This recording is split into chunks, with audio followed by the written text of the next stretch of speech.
আসসালামু আলাইকুম ওয়া রাহমাতুল্লাহ। আলহামদুলিল্লাহি রাব্বিল আলামিন ওয়াসসালাতু ওয়াসসালামু আলা রাসূলিহিল কারীম ওয়া আলা আলিহি ওয়া সাহবিহি ওয়া আহলি বাইতি আজমাইন। বাংলাদেশ জামাত ইসলামী কর্তৃক আয়োজিত আজকের এই জাতীয় সমাবেশে উপস্থিত সম্মানিত জাতীয় নেতৃবৃন্দ, বন্ধু সংগঠনের নেতৃবৃন্দ, শহীদ পরিবারের গর্বিত সদস্যবৃন্দ, 24 জুলাই যোদ্ধাবৃন্দ, আপামর দেশবাসী এবং আমার সাংবাদিক বন্ধুগণ, আমি সর্বপ্রথম মহান রবের দরবারে শুকরিয়া আদায় করছি। বাংলাদেশ জামাত ইসলামী জাতীয় সমাবেশ উপলক্ষে যে পরিমাণ গাড়ি যে ঢাকা শহরে আসছে, আমরা বাবুবাজার থেকে টোটাল আর আগাইতে পারতেছি না। এখন নামে হাঁটা শুরু করছি। এই আশপাশে দেখেন ব্লক গাড়ি, একদম সম্পূর্ণ ব্লক। ওই পাশেও সেম অবস্থা।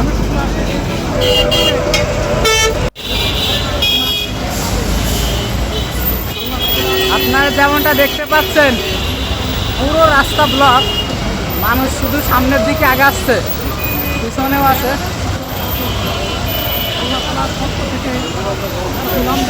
গন্তব্য থেকে এখনো আমরা 10 কিলোমিটার দূরে। এর জন্য নতশিরে আরেকবার আমি শুকরিয়া আদায় করছি, আলহামদুলিল্লাহ। সম্মানিত বন্ধুগণ, যাদের ত্যাগ এবং কুরবানির বিনিময়ে 15.5 বছরের কঠিন অন্ধকার যুগের যাতাতলে পিষ্ট হয়ে যারা তিলে তিলে দুনিয়া থেকে নির্যাতিত হয়ে বিদায় নিয়েছেন, অপশক্তির বিরুদ্ধে প্রতিবাদ করতে গিয়ে বিদায় নিয়েছেন, যারা লড়াই করে আহত হয়েছেন, পঙ্গুত্ব বরণ করেছেন, আমরা তাদের সকলের কাছে গভীরভাবে ঋণী। মহান আল্লাহর দরবারে তৌফিক চাই, বাংলাদেশ জামাতে ইসলামীর অস্তিত্ব যতদিন থাকবে আল্লাহ যেন তাদের ঋণ পরিশোধ করার শক্তিটাও ততদিন আমাদেরকে দান করেন। আমি গভীর পরিতাপের সাথে আপনাদেরকে জানাচ্ছি, আজকের এই বিশাল সমাবেশ আয়োজন করতে গিয়ে আমাদের তিনজন ভাই ইতিমধ্যেই দুনিয়া থেকে বিদায় গ্রহণ করেছে। খুলনার দাবকুপ উপজেলার আমির জনাব মৌলানা আবু সাইদ বিদায় নিয়েছেন। আপনার বয়োজ্যেষ্ঠ একজন মুরব্বী জনাব মুস্তাফিজুর রহমান, তারা এই আয়োজনে আসতেই পারেননি। আসার পথেই আল্লাহ তাআলা তাদেরকে তার কাছে তুলে নিয়েছেন। আরেকজন ভাই এখানে অসুস্থ হয়ে তিনিও ইন্তেকাল করেছেন, শাহ আলম। মহান রবের দরবারে দোয়া করি, আল্লাহ তাআলা তাদের উপর রহম করুন, তাদেরকে ক্ষমা করুন, জান্নাতুল ফেরদাউসের নিয়ামত তাদেরকে দান করুন, তাদের আপনজনদেরকে আল্লাহ তাআলা সবরে জামিল আতা করুন। সম্মানিত ভাইয়েরা, আবু সাইদরা যদি বুক পেতে না দাঁড়াতো, এই জাতির মুক্তির জন্য যদি বুকে গুলি লুফে না নিত, হয়তোবা আজকের এই বাংলাদেশটা আমরা দেখতাম না। ইতিমধ্যে হয়তো আরো অনেক মানুষের জীবন ফ্যাসিবাদীদের হাতে চলে যেত। 24 জীবন বাজি রাখা এই যুদ্ধটা যদি না হতো, তাহলে আজকে যারা বিভিন্ন ধরনের কথা এবং দাবি দাওয়া পেশ করছেন, তারা তখন কোথায় থাকতেন? অতএব আসুন, যাদের ত্যাগের বিনিময়ে আল্লাহ তাআলার এই নিয়ামত পাওয়া, তাদেরকে যেন অবজ্ঞা এবং অবহেলা না করি। শিশু বলে তাদেরকে যেন তুচ্ছ তাচ্ছিল্য না করি। অহংকার বলে অন্য দলকে যেন তুচ্ছ তাচ্ছিল্য না করি। অরাজনৈতিক ভাষায় আমরা যেন কথা না। যদি এগুলো আমরা পরিহার করতে না পারি, তাহলে বুঝতে হবে যারা পারবেন না ফ্যাসিবাদের রোগ তাদের মধ্যে নতুন করে বাসা বেঁধেছে। আমরা আশা করব আমরা এগুলা করব না, কেউ এগুলা করবে না, বরঞ্চ রাজনৈতিক শিষ্টাচার রক্ষা করে জাতীয় ঐক্যের বীজতলাটা আমরা সবাই মিলে একসাথে তৈরি করব ইনশাআল্লাহ। সম্মানিত ভাইয়েরা, আসরের নামাজ আসন্ন, আরও অনেক বক্তা ছিলেন, তাদেরকে আমরা দিতে পারি নাই, আমরা দুঃখিত।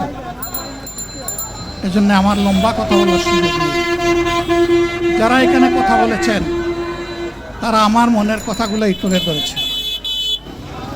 আমি শুধু বলতে চাই, আগামীর বাংলাদেশটা কেমন হবে? আমি বলি আরেকটা লড়াই হবে ইনশাআল্লাহ। একটা লড়াই হয়েছে ফ্যাসিবাদের বিরুদ্ধে, আরেকটা লড়াই হবে দুর্নীতির বিরুদ্ধে ইনশাআল্লাহ।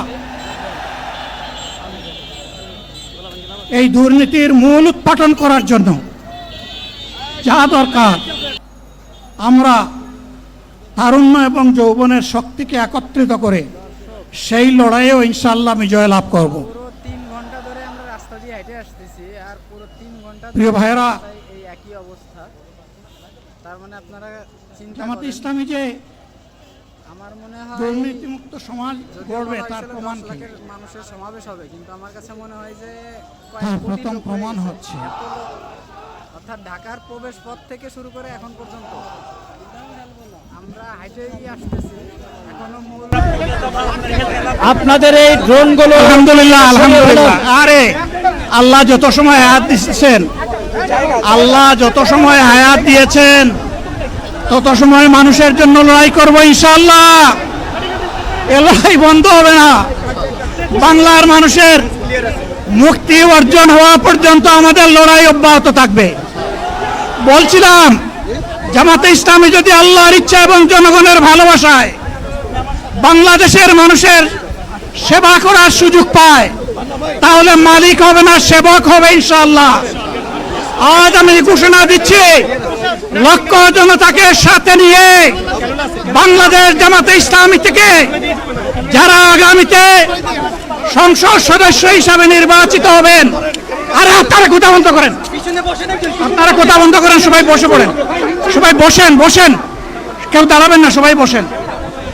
যদি আল্লাহর ইচ্ছায় জনগণের ভালোবাসায় বাংলাদেশ জামাতে ইসলামী থেকে সংসদ সদস্যরা নির্বাচিত হয়ে সরকার গঠন করেন, তাহলে কোনো এমপি, কোনো মন্ত্রী আগামীতে সরকার কিন্তু প্লট গ্রহণ করবে না।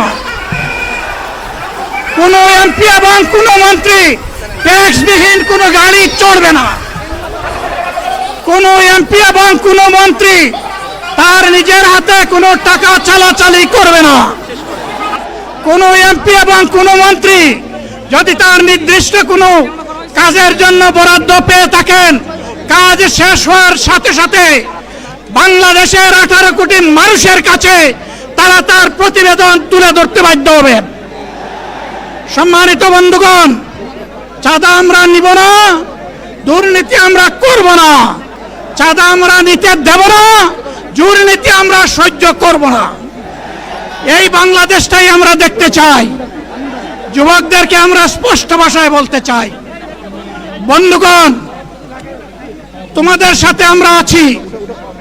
আমি আজকে জামাতের আমির হিসাবে এখানে কথা বলতে আসিনি। আমি এসেছি বাংলাদেশের 18 কোটি মানুষের একজন হয়ে কথা বলতে। আমি শিশুদের বন্ধু, আমি যুবকদের ভাই, আমি বয়স্কদের সহযোদ্ধা, আমার বোনদের আমি ভাই। সুতরাং তাদের মুক্তির জন্যেই আমি দায়িত্ব নিয়ে আজকে এখানে দাঁড়িয়েছিলাম। আল্লাহর ইচ্ছা, শরীর আমাকে সাময়িকভাবে সহযোগিতা করে নাই, এটাও আল্লাহর ইচ্ছা যে এখন আল্লাহ আমাকে কথা বলার সুযোগ দিচ্ছেন।